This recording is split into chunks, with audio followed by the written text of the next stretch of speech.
All right, so sometimes in life when things don't go exactly the way we want, people get frustrated, they get annoyed, and there's no more frustrating place on earth than Washington, D.C. So I get why the president is upset that Republicans couldn't hammer out this deal on health care last week. Now, the president, to his credit, he has a big, bold, aggressive agenda. See that list there? He's checking off his promises one after another. I say he's moving at the speed of Trump. Now, we have promised on this program to hold Washington accountable, and that means everybody. Now, while it's understandable, the president is frustrated over the GOP health care bill and it being pulled. I'm too, but I see it a little bit differently than he does. From my perspective, after 7 years, almost 8 years of Republicans promising to repeal and replace Obamacare, to me it is inexcusable they didn't build a consensus bill that was ready for the president. Now, the other big mistake is the Republican leadership, they kept everybody in the dark. Everyone was left guessing, what's in the bill, what's in the bill? All these rumors were coming out. Oh, if this is in it, that's trouble. If that's in it, there's trouble. There was no consensus that was built behind the scenes. Now, the Republican leadership, they dumped this bill. They literally rolled it out and then left it to the president to close the deal. Well, guess what? That's not his job. Now, the president does deserve credit. He did his best to get it done, got very close, but they didn't get there. The legislative branch, though, from my perspective, they failed the president because they clearly were not prepared for this moment. Now, in the end, I do believe it is important to get the bill right rather than get it done fast.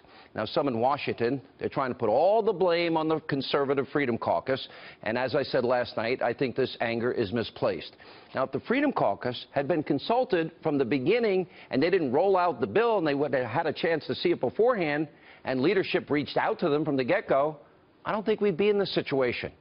Now, sometimes we need to stand back and remember who our real friends are.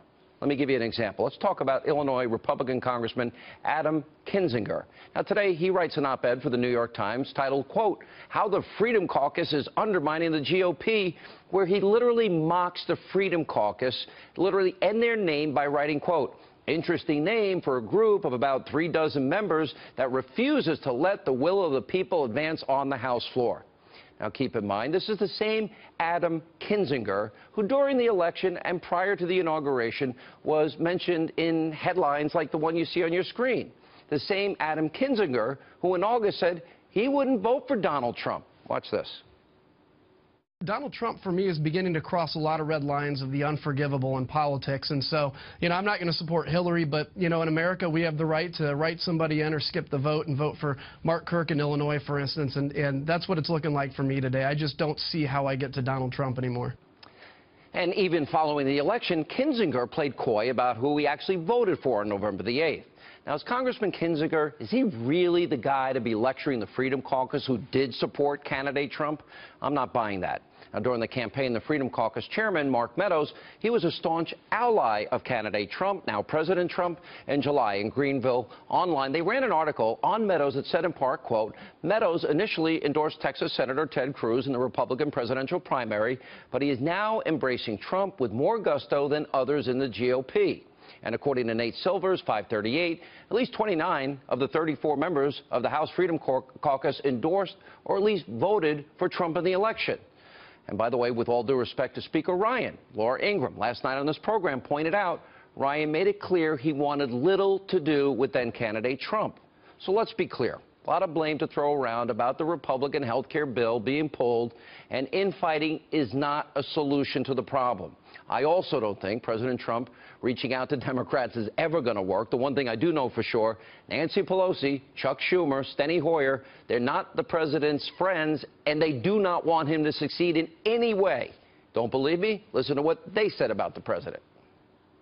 My view is he is far too tolerant and accepting the support of racists. I think experience would tell us over the last 10 days and, frankly, the last 15 months, who knows?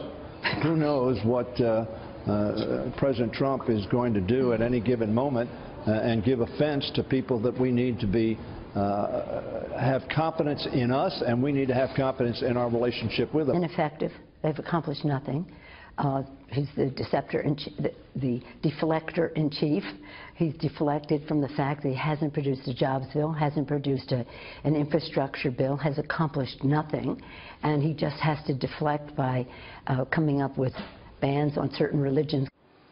All right, now the question is, where do we go from here? How do we solve the problem for the American people? Because this is a promise they made.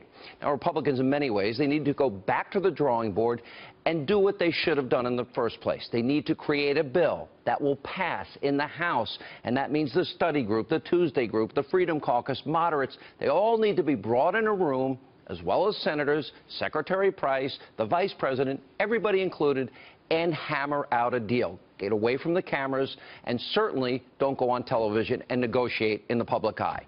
Now, if they do these things, instead of pointing fingers at each other, then they'll have an opportunity to give the American people a bill that they really want, need, and desire, one that's going to lower premiums and offer better health care. There's the answer. Solve the problem. Remember the movie Disclosure? He talked about solve the problem, find the solution. Here was reaction.